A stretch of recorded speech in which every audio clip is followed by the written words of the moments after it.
शहर बचाओ, शहरी जागो, शहर बचाओ, बंद करो, नसीराबाद रिपोर्ट। शहरी इत्तेहाद के सपर बदमनी और उस्ताद मुमताज़ अली शेख के घर पर नामालूम अफराद की फायरिंग के वाक़ये के खिलाफ शहरियों ने एहतजाजी मुजाहरा किया।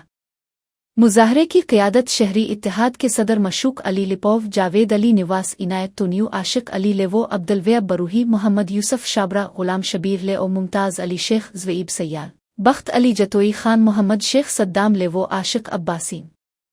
शहरी इत्तेहाद के सदर मशूक अली लिपोव ने खिताब करते हुए कहा कि नसीराबाद में पुलिस की गफलत के बाइस बदअमी बढ़ती जा रही है। बदअमनी चोट ते कल एसएचओ मीराणी हितों वियो आहे। अॼु सुबुह सां हीउ वाक़ियो पेश आयो आहे। हीअ सही सिधी दहशतगर्दी आहे। उस्ताद महफ़ूज़ न आहे, वापारी महफ़ूज़ न आहिनि। सुबुह सां अलल फजर सुबुह सां 6 बजे जेको उस्ताद जे दर ते जेको फायरिंग कई वई आहे, अलाह जे करम सां इहो अमल जो असांजूं ऐं भेनरूं असांजूं महफ़ूज़ रहियूं। सिधियूं गोलियूं हूं दरवाज़े में। उस्ताद इतफ़ाक़न में जेको महफ़ूज़ रहियो आहे, बाक़ी असांजी ज़ोर मारे चुका उस्ताद खे। हाणे अहिड़ी दहशतगर्दी तमामु असां सुबुह सवेर को बि माण्हू महफ़ूज़ न आहे।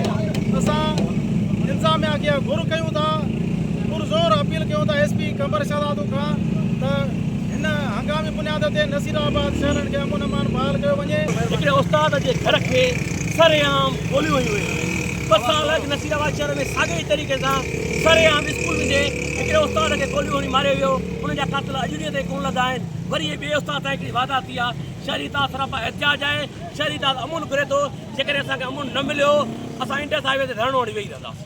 वरी त असां वटि काफ़ी टाइम खां माहौल कुझु बहितर हुयो, पर हाणे वरी 2 ॾींहंनि खां रोज़मर्रा जे बुनियाद ते असां वटि वारदातूं शुरू थी रहियूं आहिनि। ताज़ो असांजो हाई स्कूल मां वारदात थी या ॿियनि घरनि मां वारदातूं थियूं आहिनि। अॼु असांजो भाउ हीउ मुमताज़ अली शेख उस्ताद असांजो पेटियल अॻुवाण, उन जे दर ते सुबुह जो 6 बजे फायरिंग थी आहे। जेके नामालूम हथियारबंद आया आहिनि, गाॾी में चढ़ी हिते गाॾी बीहारे करे बुटुनि सां उन जे दर ते फायरिंग कई अथनि। सरेआम सिधी फायरिंग कई अथनि। उनखे मारण जी कोशिशि करे रहिया हुया। सो असीं इहा इंतिज़ामिया खां घुर था कयूं त हीअ कहिड़ी दादागिरी आहे, कहिड़ी दहशतगर्दी आहे इहा, जो उस्ताद बि असांजो महफ़ूज़ न आहे, असांजो अवाम बि महफ़ूज़ न आहे, शहरी महफ़ूज़ न आहे, कारोबारी महफ़ूज़ न आहे। त उस्ताद जेको अबोम आहे, ॿारनि खे पढ़ाए थो, तव्हां उन ते हमला करे रहिया आहियो।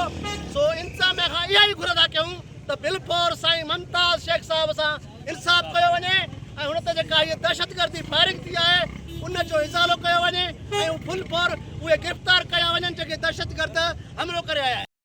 जराइम पर काबू पाने के बजाय पुलिस खामोश तमाशाई बनी हुई है।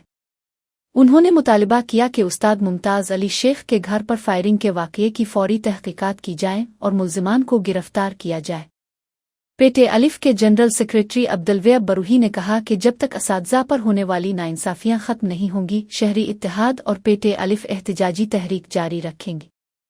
उन्होंने कहा कि हम उस्ताद मुमताज़ अली शेख के साथ हर कदम पर खड़े हैं। शहरी इत्तेहाद के जनरल सेक्रेटरी इनायत तुनियू ने इल्ज़ाम लगाया कि पुलिस की तवज्जो सिर्फ जुआ, मुनशियात और जराइम से रकम बटोरने पर है। अमन व अमान की बहाली से उनका कोई ताल्लुक नहीं। मुतासिरा उस्ताद मुमताज़ अली शेख ने कहा कि मेरी किसी से कोई दुश्मनी नहीं। इस वाक़ये की गैर जानिबदाराना तहक़ीक़ात की जाए और इंसाफ फराहम किया जाए।